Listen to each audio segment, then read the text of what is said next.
Elizabeth Hodson, Nick Perez, Ariana Rosas, Alex Schroeder, and Erica Soderstrom. Our senior producer is Meredith Garrettson-Morby.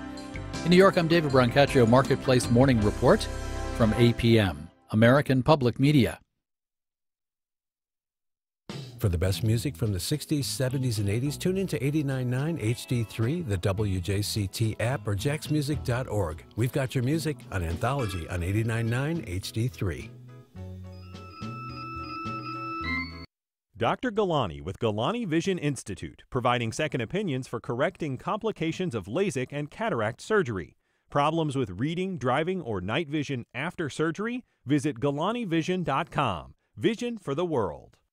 Baptist Health is a proud supporter of First Coast Connect. Baptist Health, committed to building a healthier community for all of us. More info at 202-4YOU or BaptistJax.com. This is WJCT News 89.9 in Jacksonville. Ahead in the next 5 minutes, live local news for the First Coast from the WJCT News team.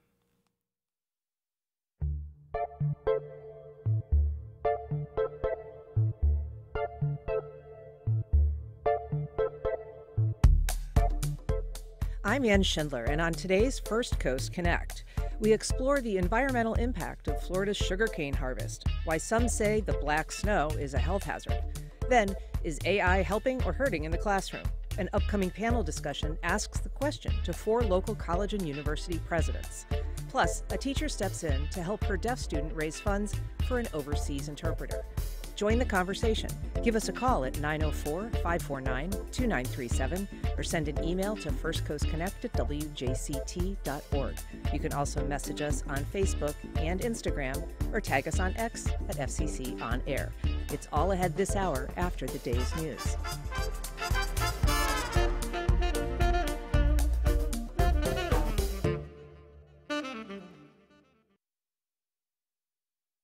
Live from NPR News in Washington, I'm Corva Coleman. President Biden says the U.S. will respond to the attack against American soldiers last weekend in Jordan. 3 U.S. soldiers were killed and about 40 wounded by an explosive drone. The U.S. says militants backed by Iran are responsible. A U.S. military response could affect talks underway to pause the fighting in Gaza between Israel and Hamas and to free the hostages there. NPR's Ada Peralta says Qatari officials are concerned. The Prime Minister and Foreign Minister of Qatar, Mohammed bin Abdul Rahman Al Thani, is in Washington for talks with U.S. officials. And Qatar is playing a critical role in the negotiations with Israel, the U.S. and Egypt. And speaking to the Atlantic Council, he said that the situation in the Middle East is boiling. Everyone, he says, is dancing at the edge. And everyone knows that this attack against U.S. forces in Jordan will have consequences. NPR's Ada Peralta reporting. Officials at aircraft maker Boeing have changed their minds. They were seeking a key exemption for a new version of Boeing's 737 MAX 9 airliner. NPR's Giles Snyder reports they've dropped that request. The safety exemption Boeing had been seeking would have sped up government certification of Boeing's new 737 MAX 7. But after the mid-air door plug blowout over Oregon earlier this month on a MAX 9 operated by Alaska Airlines, Boeing has now withdrawn the request. The company had been under pressure from Capitol Hill to abandon the exemption that would have allowed the MAX 7 to be certified, while Boeing worked toward a long-term fix for an anti-icing system that could overheat and lead to the failure of parts of the engine housing. Senate Commerce Committee Chair Maria Cantwell described the withdrawal as good news, saying she hopes it means Boeing will quickly develop a fix for a problem that also affects other MAX planes. Giles Snyder, NPR News. It's now official. U.S. figure skaters have finally been awarded a gold medal for their team performance nearly 2 years ago at the Beijing Winter Olympic Games. The U.S. team originally placed second to Russia, but as NPR's Brian Mann reports, a doping scandal bumped the Russian team out of first place. The head of the U.S. Olympic and Paralympic Committee, Sarah Hirschland, confirmed that the International Olympic Committee has awarded the gold medal to 9 U.S. skaters who took part in the team competition in Beijing. This moment was delayed because officials in Beijing allowed Russian figure skater Kamila Valieva to compete even though she'd tested positive for a banned substance. She led her team to what appeared to be a first-place win, but that performance was disqualified in a ruling this week that cleared the way for the U.S. to take gold. It's not clear when a formal award ceremony will be held to honor the U.S. skaters. Brian Mann, NPR News. On Wall Street in pre-market trading, stock futures are lower. You're listening to NPR. At 4 minutes after 9 o'clock, this is WJCT News 89.9 Jacksonville. A Republican state representative from Fleming Island wants Florida to crack down on homeless people who camp on sidewalks and in parks. Sherilyn Cabrera has more on his proposal. Sponsored by Republican Representative Sam Garrison of Fleming Island, the House bill would ban cities and counties from allowing sleeping or camping on public property without a permit. However, counties and municipalities would be allowed to designate certain public property for sleeping or camping, so long as it follows certain criteria. The property must have a restroom and running water, full-time security, and also access to behavioral health services, all of which needs to be approved by the Department of Children and Families. The bill would also allow people or businesses to sue counties or municipalities who are in violation of the law. A Senate version of the bill has also been filed. I'm Sherilyn Cabrera in Miami.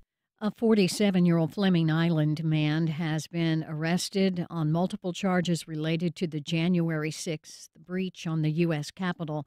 Marcus Smith is charged with felony destruction of property, aiding and abetting, as well as several misdemeanor offenses, including disruptive conduct in a restricted building. Smith was arrested Friday by the FBI in Florida as part of an ongoing federal investigation into crowds who disrupted a joint session of the U.S. Congress.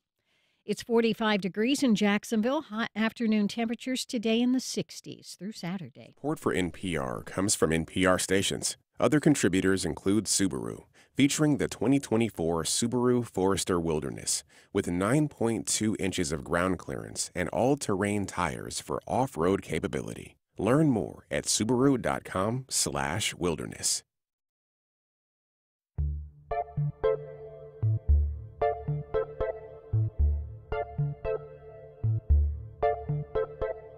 Good morning. I'm Ann Schindler, and this is First Coast Connect. A Florida snowfall at Christmas time, but not exactly a white Christmas. In the state's Sugar Bowl, it's known as black snow, and it's caused by pollution. In just a bit, we'll preview a community conversation with local university presidents about the impact of AI on local campuses. But first, I'm joined by Florida reporter Michael Adno, who's been digging into the environmental and health impacts of the state's sugar industry. Welcome, Michael. Morning, Ann. Thanks for being here. So your article was just published in Rolling Stone magazine. It's titled A Fire in the River, Big Sugar and Black Snow in the Everglades. What is black snow? Black snow is what they colloquially, the term that they use for ash falling that's produced by basically the burning of sugarcane. That is ultimately how they harvest sugarcane, is that they burn the outer leaves and then they harvest that stalk. And they do that why? They do that because it's a cost-effective and simple and safer way to harvest sugarcane, and it allows them to basically get as much sucrose out of that stalk without having to deal with all the leaf matter. So it's just a really effective way to get the stock. So this is a byproduct of the sugar industry, which is it's a huge economic engine in the state of Florida. Give us some idea of the parameters of how big sugar is to the state and to the agricultural industry in Florida. There's 500,000 acres of it in the Everglades agricultural area just south of Lake Okeechobee largely. And it's $3.4 billion. It's the third largest source of agricultural revenue in the state, and it has about 14,000 jobs. And the industry itself is a multi-billion-dollar industry, but a lot of that is coming from Florida? Well, Florida produces about 50% of the country's domestic sugar production. And then there's Texas and Louisiana, but Florida is the largest, and it's made up of basically three threads, one being a company called U.S. Sugar, another Florida Crystals, and then a third, which is the sugarcane growers cooperative. and that's composed of basically 73 growers in the Everglades, and then it's essentially got a half stake. Flora Crystals owns half of it, essentially. And so we talk about the area of Okeechobee. For people who haven't been there, this is kind of like the southern side of the giant lake. Mm-hmm. Cities like Pahokee and Belglade and Clewiston. So those are kind of like the big sugar communities. They're small agricultural communities in a way, but they absorb a lot of the impact of the sugar industry.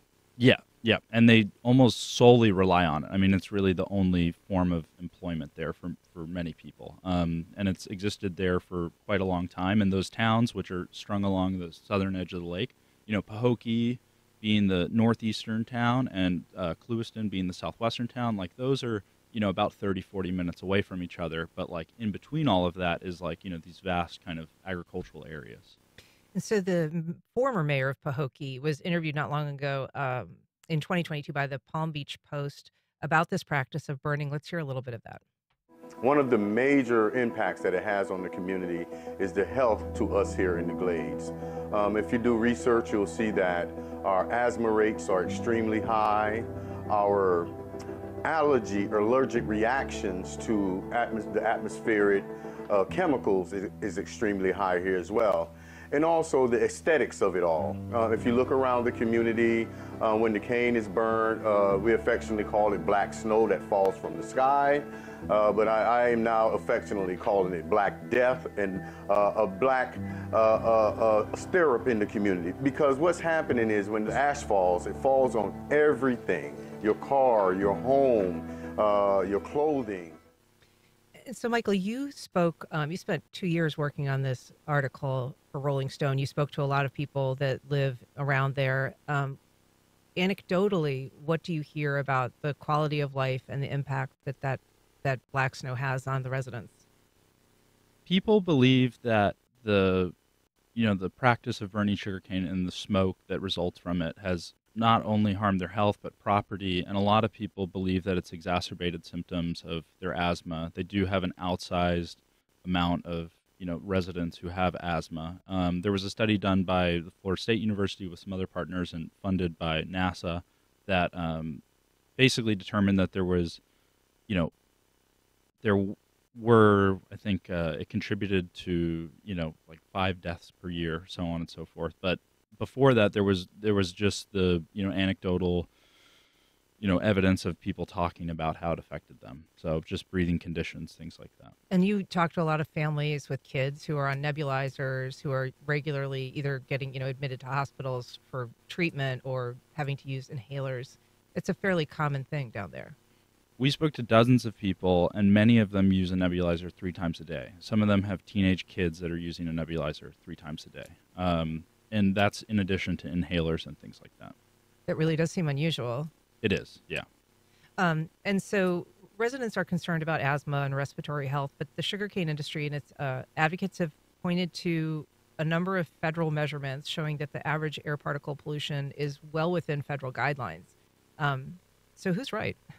So the federal guidelines were developed to measure 24-hour averages. So when you have a single day, the average is composed of those 24 hours. But when you have a burn, and say you live next to a field, that burn is a really concentrated, short period of this black snow and ash and particulate matter in the air. And so there had never been studies done to see, what the effect of that was. The company's U.S. Sugar publishes, I think since 2020, its own annual air report, the State of Our Air report, I think it's called. And basically they claimed that it was safe. And then the Palm Beach Post and ProPublica did a series of investigations that revealed that the only air monitor that's managed by the Florida Department of Environmental Protection was monitoring a size of area like the state of Rhode Island, only in Belglade, and it had been malfunctioning for a certain amount of time. But what was really glaring and what they revealed is that this didn't take into account that for 1 hour per day due to these burns, there could be, a hazardous amount of particulate matter in the air that is linked to things like cancer and, respiratory issues. and cardiac issues too. And so, to be clear, these burns can take maybe 15 minutes, 20 minutes. But if you're measuring a 24-hour average, it might sort of dilute the overall register of a, kind of a pollutant in the air. It just obscures the risk because that 1 hour where it would, not meet federal standards is basically diluted by the other 23 hours.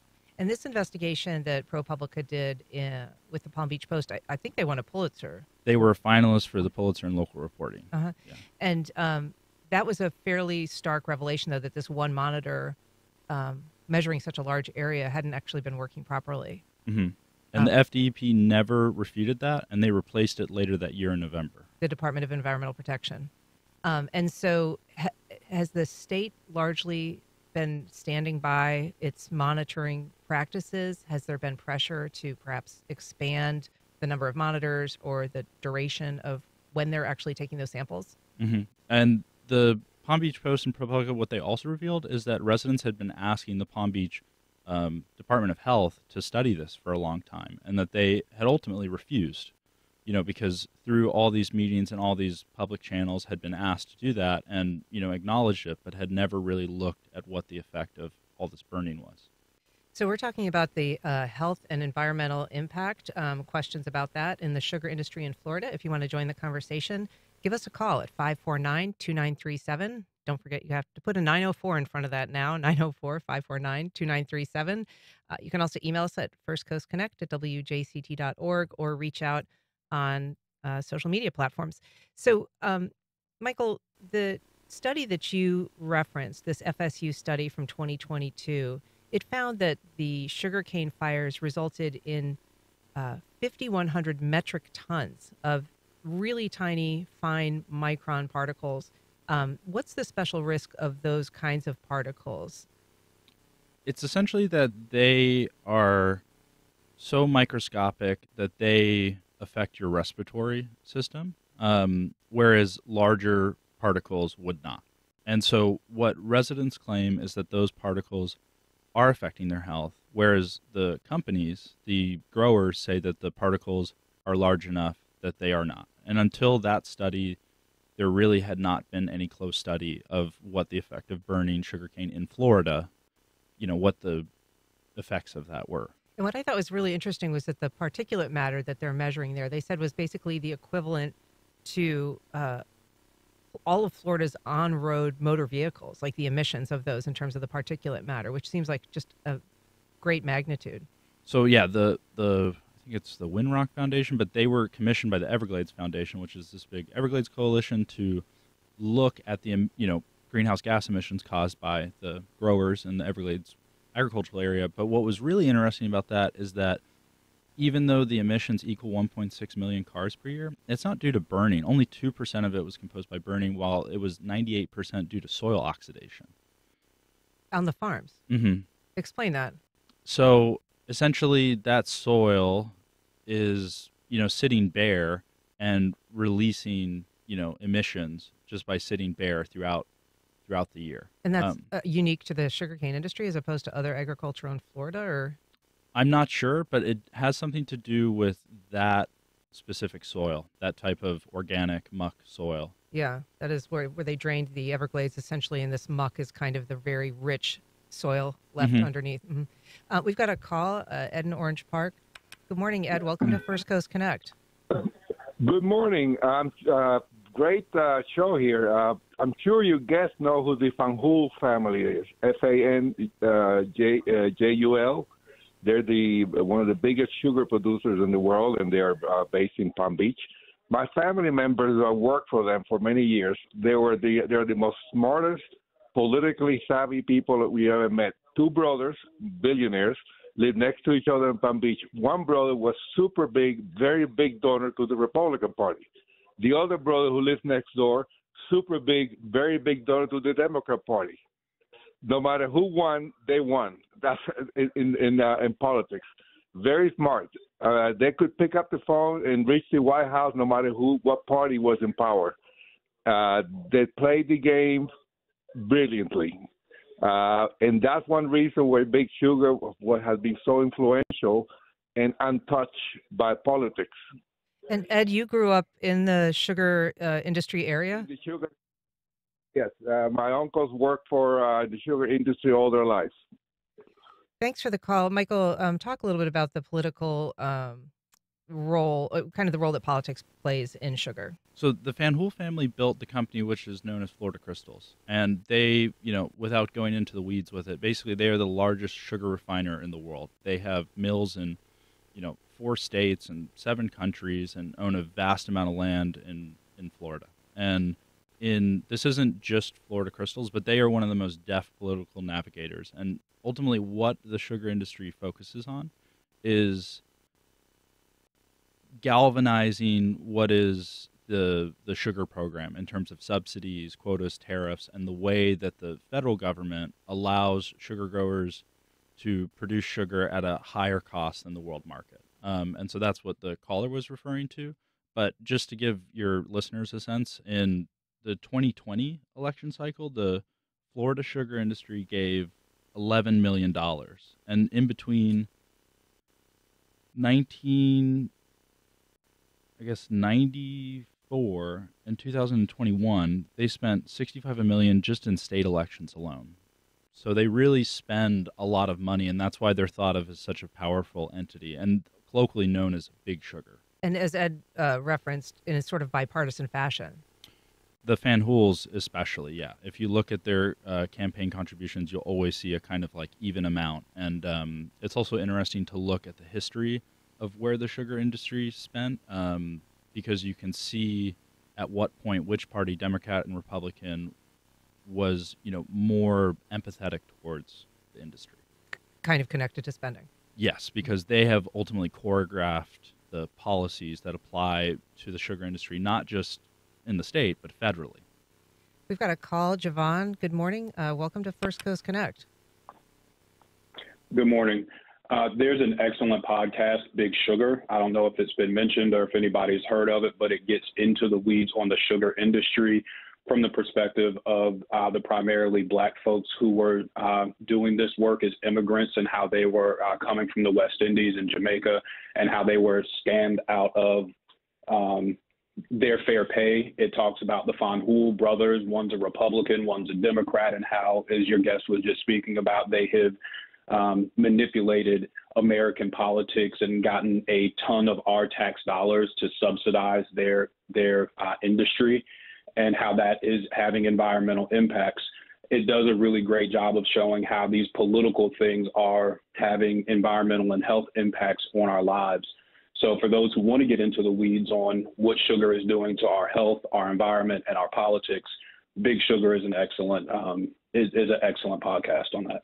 Thanks for the recommendation. Is that one that you're familiar with? Yes, yeah. And a lot of that work started with the New York writer Alec Wilkinson in the 90s, and then was followed up in 2011 in Vanity Fair with Marie Brenner, who has one of the most eloquent, absolutely breathless profiles of not just the Van Hools, but all of the attorneys that worked on those cases over the years. And so what personally got your interest going in this subject? I grew up in South Florida. I grew up in the Everglades. It was something that driving across State Road 80, I would notice driving through those towns. And then later, it became something that you couldn't ignore living in South Florida. I mean, ultimately, the industry and the way that it has interacted with the state and federal government and agriculture at large has just altered the ecology of South Florida in a way that all South Floridians know about the sugar industry. All South Floridians know the Van Hools and U.S. Sugar and those names and how powerful they are. So our caller referenced, the racial makeup of some of the people in that area. It is a predominantly Black and Latino area of Florida. How does that figure into the issues of health or, environmental justice that come up surrounding this issue? Well, a lot of people think of it as a very glaring example of environmental injustice, largely because in 1991, residents in, Palm Beach County on the eastern side is Palm Beach, where Mar-a-Lago and the Van Hools and great wealth exists. And then on the western side is, a third of residents live in poverty, and it triples the national average. And that's where the sugar industry exists. And it is largely Black and Hispanic. And in 1991, residents in eastern Palm Beach County, in the affluent part of the county, which is also, it's denser, there's more people that live there, they organized and lobbied the Florida Department of Agriculture essentially to halt burning when the winds blew west and carried that smoke from the sugar fields in the Everglades agricultural area over the affluent part of Palm Beach County. So since 1991, they have only been allowed to burn their fields when that wind blows east. From the east. And into these Black and Hispanic communities. And I think that for most people, that is the clear example of that social injustice. And so they basically are, if on those days when the smoke would be covering, kind of a more privileged, wider area of Palm Beach County, that the burning's not allowed. Nope. So it would seem it would naturally have more impact health-wise, if there is a health impact, on the people who are living in those areas, because, again, the burning days would be concentrated in those areas. Yes, exactly. And that's why for a long time, advocates and critics of burning, there has been this tussle between what's called green harvesting, which is where you harvest the cane without burning it. And you essentially have to mechanically remove those leaves from the stalk. It increases costs, and it reduces the amount of sucrose that you could cultivate from those stalks. And so the industry has been slow to embrace that, but for many years has green harvested in cases where, say, a field borders a school, a hospital, or a main road where it might, pose some risk to drivers and things like that. But in a place like Brazil that is, harvesting 20 million acres of sugarcane, has almost eliminated the practice completely. And that's 20 times the amount of sugar that we grow in America among 3 states, which is only 1 million acres. They're not burning. They are burning only in certain places where there is, you are unable to get one of these massive, tractors into. So like inclined areas, but otherwise they have almost eliminated the practice completely. We're talking about the health and environmental impacts of Florida's sweet tooth. You can join our conversation by calling 904-549-2937 or emailing firstcoastconnect@wjct.org. You can also post to Facebook, Instagram, or X. So the reports of experts have been slow or have not really maintained health impacts. There have been a number of studies that appear to indicate, for instance, the Florida Department of Health said that the air quality was some of the best in the state. It met all ambient air quality standards. The American Lung Association gave Palm Beach County an A for air quality. DEP says that their air monitors consistently show the region as some of the best air quality in the state. And these burns are regulated by the Florida Forest Service. So where do you see the disconnect between what residents say they're experiencing in terms of health impacts and I think what we all sort of intuitively know in terms of like breathing in ash and heavy smoke as a hazard, and the findings of these various agencies? Yes. So the first one comes from U.S. Sugar, that it's meeting all the ambient air quality standards and that it's safe, so on and so forth. The air quality thing is that the way that you have to think of it is they're looking at the entire year, and they're referring to just Palm Beach County. Sugar grows, in Glades, Hendry, and Palm Beach County, but in Palm Beach County only in that western portion. And in Palm Beach County, say the eastern side along the, Atlantic, they are not receiving smoke. And when they are saying that they have better, air quality, they're looking at the whole year when they only burn from October until May. And again, it's just like the 24-hour averages. When you look at that vast amount of time and average that out, it does meet it, and the air quality is good. But ultimately, you're obscuring that risk of those concentrated burn periods that happen between October and May. Has there been any better effort to do that kind of granular level analysis of the short-term impacts of this inhaling this kind of material? Palm Beach Post and ProPublica were the first to install local monitors on residents' homes to show what the effect of that burning was. And that, I think, spurred this, FSU study that was sponsored by NASA to look more closely at it. I think that there needs to be a lot more research done, but the Palm Beach Post and ProPublica showed very clearly that this was a serious hazard to residents' health. What does it say that kind of research, that deep analysis was left to reporters, essentially. Unfortunately, it's that the Department of Health has not devoted resources to protecting residents' well-being, at least in Palm Beach County. And this is a place that is relatively unknown.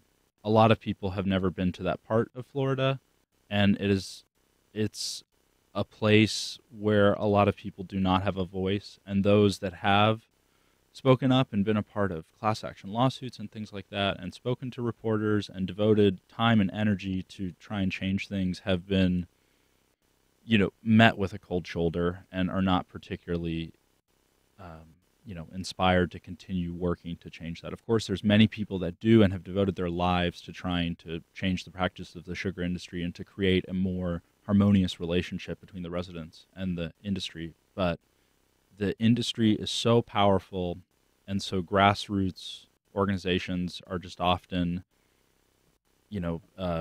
they need so much endurance that the industry has in spades, but that is difficult to cultivate when you're running on shoestring budgets or just paying for things out of pocket, going to commission meetings, going to DC lobbying. I mean, it's David Goliath style. And as you mentioned earlier, I mean, a lot of the people who live there really do depend on the sugar industry for their livelihood. They do. So that maybe creates an imbalance as well. Ultimately, it's so difficult because these people rely on it, and they're not asking for the sugar industry to cease to exist. They're not against agriculture. They're not against farming. I mean, a lot of these people have devoted their lives to this agrarian way of life and love that place. It's that they want the practices to change. They want, one of your callers was referring to in the 90s how they shorted, laborers' wages. That was something that changed. They mechanized the harvesting of it. They have changed. The industry has changed, and residents are again asking for a change in its practices and its business practices. And ultimately, I think that the industry has just been slow to embrace that. One of the changes that, or some of the changes that have come about after activism by residents, I found kind of interesting, and I guess probably a little dispiriting to those who are pushing for change. I mean, there have been a couple attempts at class action style lawsuits. They've not been successful, but they have prompted some changes in Florida law. With the Farm Bill. Right. Tell us a little bit about the Florida legislature expanded something called the Right to Farm Act. I'm not particularly familiar with the legalese of it and how it would work, but I can explain it in layman's terms, which is essentially that if you live within a certain distance of a farm, you ultimately can't make a complaint about it, because they're thought of as nuisance complaints. So you have a neighbor that doesn't like you and doesn't like the music you play, and so calls the police on you all the time or things like that. And that is the structure of it, but it is meant to prevent residents from suing or any kind of retaliation against the growers. And it sounds like this expansion added particle emissions to the list of farming practices that are essentially protected from lawsuits. Yes, yeah. So it forces, anybody that would file a lawsuit would have to be some outsider, which is instantly cut down by the old adage of outside agitators have come in to, change our way of life, kind of. That's the argument that's made.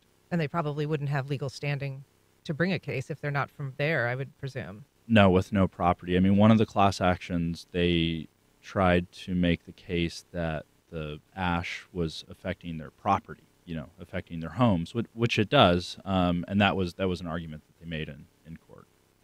Interestingly, there was also another law that was passed on that very issue, which said it kind of limits the dollar amount that plaintiffs can collect in lawsuits against farmers, the amount that they could collect to the actual decline in their property values, which in a place where the property values are pretty low, that would seem to really disadvantage poor people from bringing a case. If you're talking about, bringing down property values in a place where they're already pretty rock bottom.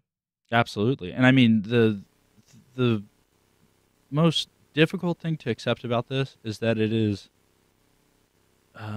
the burden is on the people that are most vulnerable, and also like unable to devote the time, energy, and resources to navigate all of this bureaucratic red tape and spend time in Tallahassee and hire attorneys and so on and so forth. And so, yes, there have been the ambulance chasers that have come in and tried to, find a big settlement for the residents. And then there have been the cases where there have been absolutely brilliant lawyers that have come in and won, for those residents. And, Edward Tootenham, that case in the 90s, I think, was overturned on appeal, but he won an exorbitant amount for those laborers whose wages were being shorted.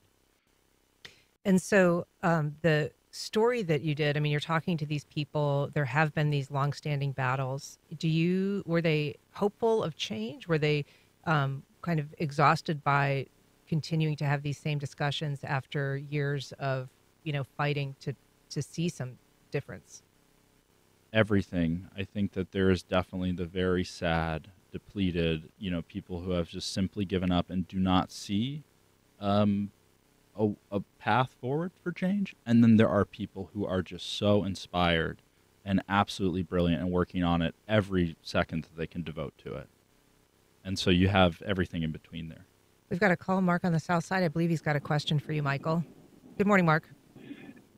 Hey, good morning. I was just hoping Michael could clarify something. Did I understand correctly when you said 2% of this particular issue is a result of the burning of the sugarcane leaves, and 98% of it is a result of the natural oxidation from the agricultural grounds down there?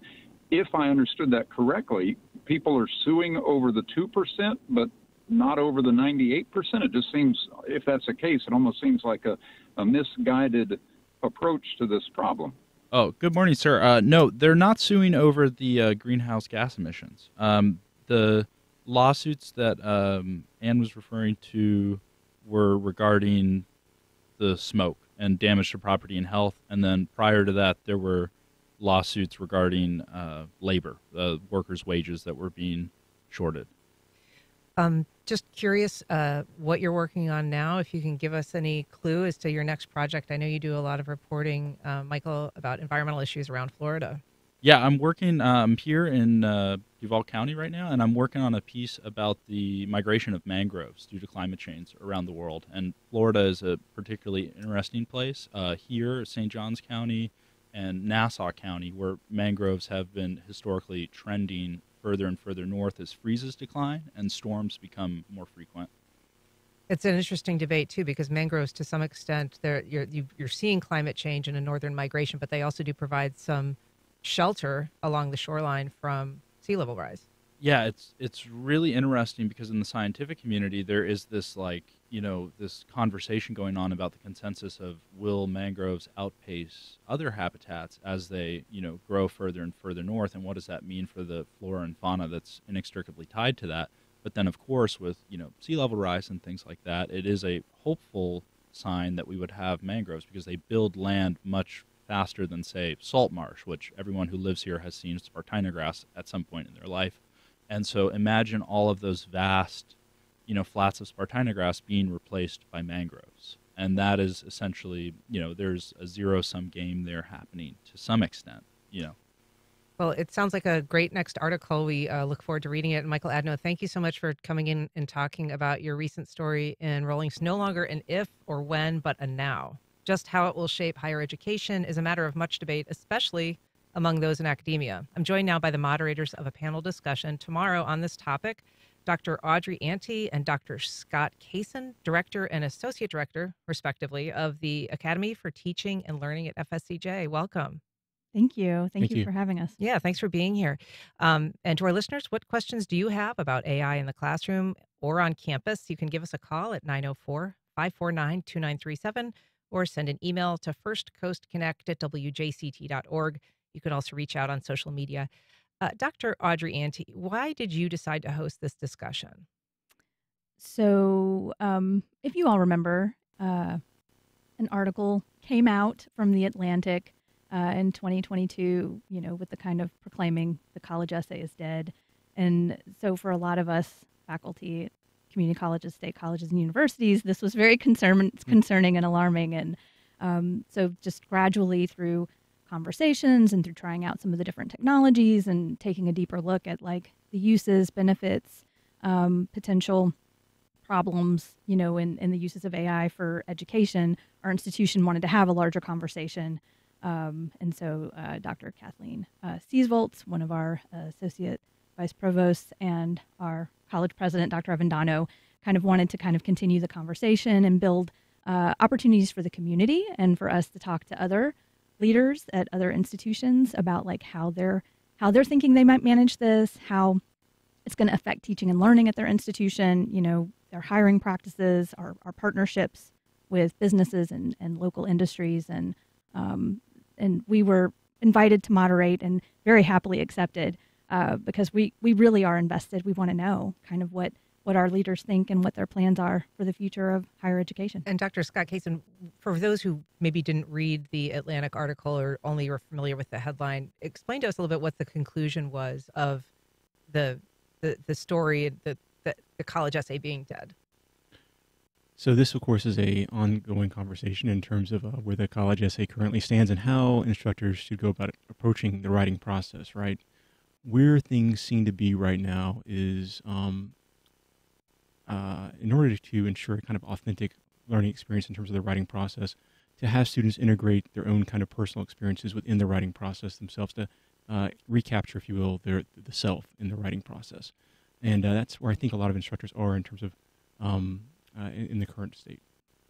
And the concern, though, being that AI supplants that basically that kids might be using it not as an assist, but really as a substitute for their own writing skills. Absolutely here. So we can sort of think about this along a continuum, if you will, or spectrum, with two different axes, right? On the one side, you have this sense of should education, the classical kind of sense of education in the sense of no AI in the classroom whatsoever, to ensure that we can hone the human skills as best as possible. The other end of the spectrum may be more of the futurist type of perspective, the idea that AI is inevitable, that it can reach students on an individual basis, bring in as much as possible. My guess is most faculty fall somewhere in that middle ground along that spectrum, seeing AI as a potential tool, at the same time recognizing that the human element must remain in the classroom to ensure kind of an authentic pedagogical experience for students. Dr. Ante, what are you seeing and hearing on campus? I mean, you're a teacher yourself. What are you hearing from educators? What are you hearing from students? So from our faculty, we are hearing people who are kind of across the spectrum that Scott kind of mentioned. People who would prefer to just kind of not allow its use in their courses. People who are starting to kind of integrate it because we are aware, when we know more about how other businesses want students to be prepared to work in their field, that AI may be a part of that or a component of that. And people who've sort of embraced it as a learning tool. Among students, we are starting to invite them to the conversation because initially sort of that kind of fear factor that we experienced, the shock value of that essay headline, didn't lead us initially to think about what the student voice would say, because we just want to ensure that they're submitting their own authentic work and try to prevent cheating and maintain the rigor of our programs.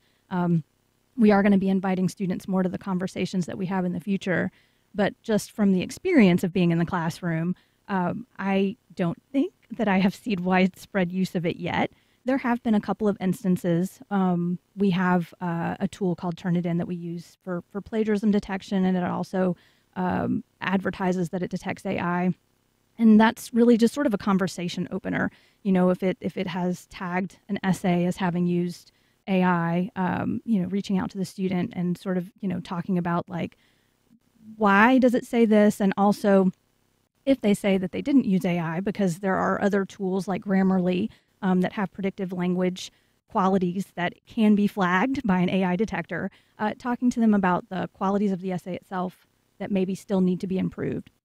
So I have seen some students told me that they have used AI to write essays, and then we just kind of go from there. But I mean, we don't want to have combative relationships with our students. We're there to support them. We want to help them learn. And, understanding too how they think they're going to need AI will definitely sort of, help us have those broader conversations and think a little bit more specifically about how it will or won't be incorporated in different courses. And Dr. Kaysen, it's interesting how she lays that out at kind of initially adversarial relationship in terms of student versus teacher when this new technology kind of became a classroom presence or a threat.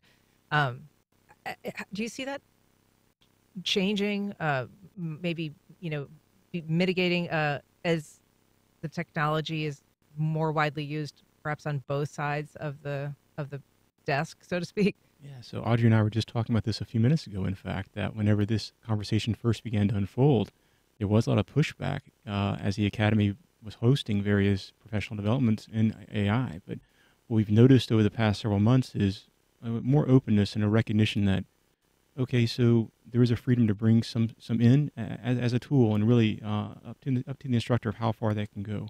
So there does seem to be more openness from the standpoint of professors here. And do you think, I feel like a lot of AI is almost worming its way into our life in a way that, you talk about like predictive text, but there's so many uses I feel like we're becoming accustomed to that we might not even think of as AI as a cheat or a tool, but it really is something that just kind of manifests in our work almost without us asking for it. So, there are some organizations that use AI as part of their hiring practices to vet applications. It's actually existed in education for quite some time. More instructional AI or passive AI than kind of the generative AI that we're seeing or having more conversations about now. But it isn't a new technology. Just the way that it's sort of changing and the jumps that we're seeing and what it can do are making a lot of us pay a little bit more attention than we would have normally. Because if it isn't sort of actively affecting what you do, if it's kind of a technology that sits in the background and kind of helps you accomplish a task, you don't necessarily think about whether it's good or bad. You just accept it as sort of like a technology exists, like searching the internet. Like we just kind of accept that we can search the internet for information. ChatGPT has sort of like reframed that to now like having a conversation with a person about what they're looking for still on the internet, as opposed to that passive kind of search. So it isn't really brand new. And I think in a lot of ways, it's good that we've been made in higher ed a little bit more aware of it, because it is going to be important to prepare students for it in their lives and in their careers. So who is part of the panel discussion, and what institutions are they from? So our college president, Dr. Avendano, is going to be one of the panelists. We also have President Cost from JU, Dr. Lamam from UNF, and President Pickens from St. John's River State College. And who is invited and how can they attend? So anyone is welcome to join. We have on our website, fscj.edu/AI-FSCJ, a button so that people can RSVP.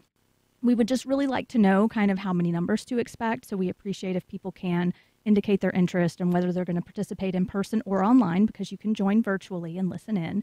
And that RSVP will close at 5 p.m. today, but the actual link to the virtual component will be made available on the website tomorrow. We want people to come, from the different institutions, but also, from the community if they're interested in the conversation and the questions that we're going to be asking. And they aren't just about teaching and learning, although we do have some questions about that as well. But they're about, planning for the future and, those partnerships with people in the community. So anyone's welcome to come and listen, and there will be a Q&A at the end of the panel portion. So if people have questions, they're welcome to bring those. And Dr. Kaysen, just briefly, what is your number one question that you want answered? Yeah, so what I'm really interested in, what I hope folks hear from this is that this is not just AI is just not just going to impact the classroom, right? That it's going to have a ubiquitous impact beyond just the classroom and the other fields within our institutions as well. That this is something that's going to affect all people involved within our organizations here. Well, I've been speaking with Dr. Audrey Ante and Dr. Scott Kaysen from the Academy for Teaching and Learning at FSCJ. Thank you so much for being here. Thank you for having us. Thank you. And we'll be right back with what one local teacher did to help her deaf student raise money for an overseas interpreter.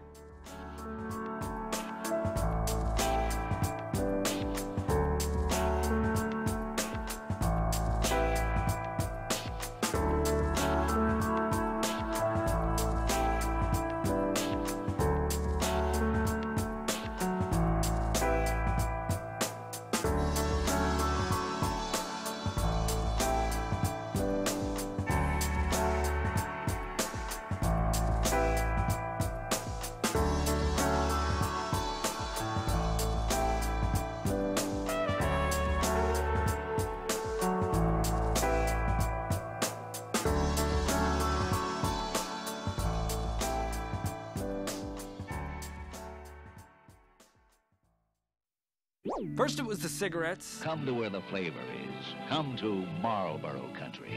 Then it was the Juuls and all the flavored vapes. A friend of mine said, why wouldn't you just try the Juul? Then all those other disposable vapes that sort of replaced the Juul, but now it's Zyn. We're gonna hit the nicotine moral panic du jour on the next Today Explained. Tonight at 6:30 here on WJCT News 89.9. I'm Carolyn Beeler. Miami's Little Haiti is on the brink of being lost, with developers buying up the land. They came with a sense of business. Let's tear down the old and let's build a new. Them not respecting the history and the culture and everything that Little Haiti has been through. Community leaders want to prevent Little Haiti from disappearing forever. That's next time on The World. This afternoon at 3 here on WJCT News 89.9. The global pandemic normalized remote and hybrid work. That's super appealing to young people, but the outcome of this process is culture. So how's that culture working out? Many of us learned how to work and connect with colleagues at our first jobs in the office. Are young people today missing out on that professional coming-of-age experience? That's on the next On Point. Today at 11 on WJCT News 89.9.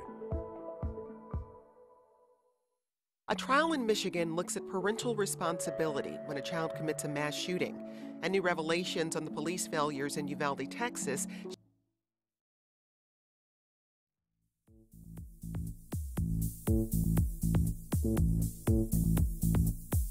And we're back. High schools across Duval County partner with a travel education company each year to offer students a learning experience abroad, but it's a price tag on that ultimate field trip that can be too high for many. For one local student, she learned that if she wanted to make the trip, she'd have to pay double.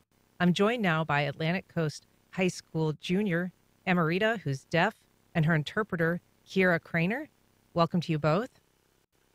Also, Sarah Collado, art teacher at Atlantic Coast High School. Welcome. Thank you. Good morning. Sarah, you're Emerita's teacher, and you recently created a GoFundMe account. Explain why. Amarita's family worked really hard to provide her with the opportunity to travel with us this summer, 2024, to Italy and France. And what we didn't realize when she enrolled in the program was, that there wouldn't be an additional funding source to provide her with an interpreter. I also had never met Amarita when she enrolled. So I actually didn't know that she was deaf until her mom reached out and told me about the situation. And after exhausting a few other opportunities and resources, we figured that this would be the best way to make it happen for her, to bring an equitable experience to this young woman. And so currently at school, is there an interpreter that works with her at school, or would this just be because of the travel? No, Kiara, Duval County Public Schools does offer an interpreter for Amarita. So Kiara is Amarita's interpreter at school. Unfortunately, that funding doesn't exist outside of school-sponsored activities. So regular field trips, anything within the county or within the United States is covered. But because we're traveling outside of the United States, it's just unfortunately not. And Amarita, what is it that you're looking forward to on this trip? And tell me, if you can, a little bit about how you first learned that Sarah had created this GoFundMe.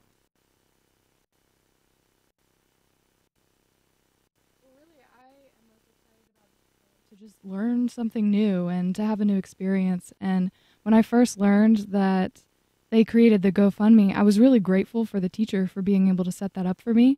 And also, I kind of felt like she had to set it up because they weren't providing the access that I needed to be able to go on this trip. So I'm grateful for that.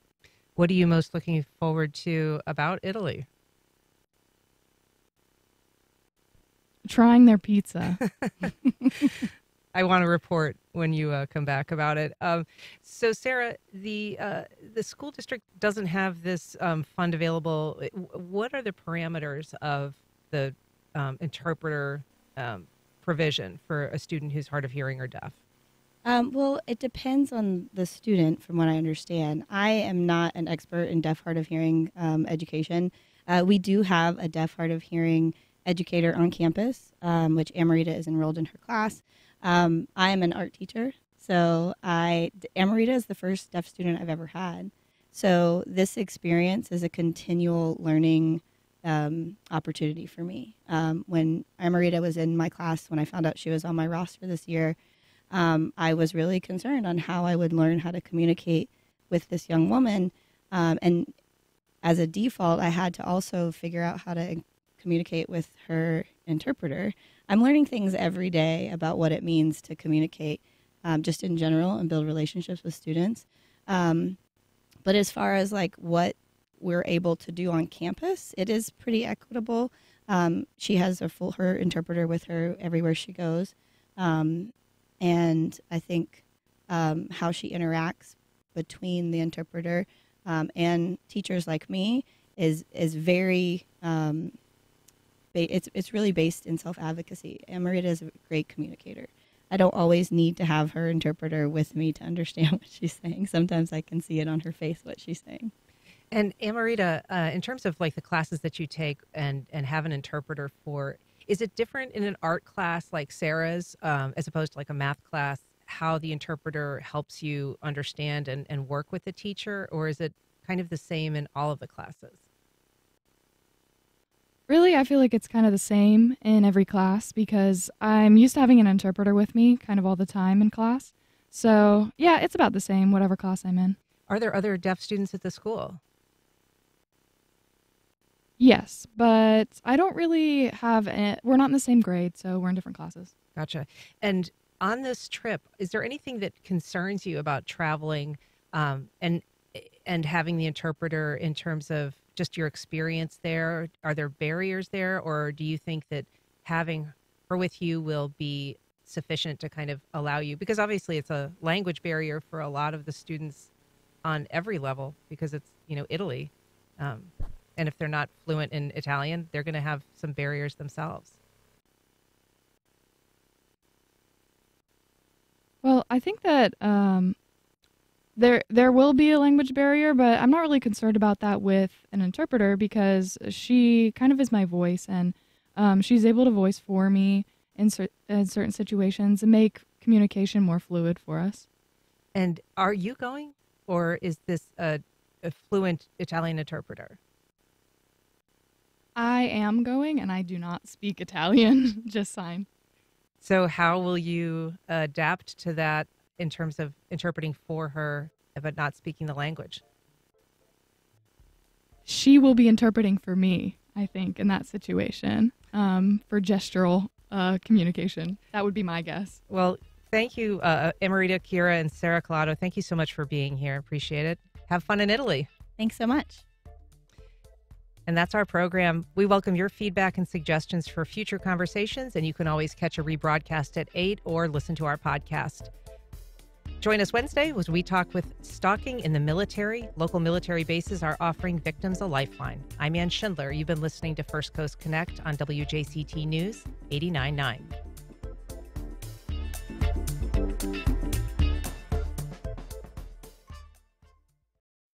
Support for First Coast Connect is provided by Baptist Health and the North Florida TPO.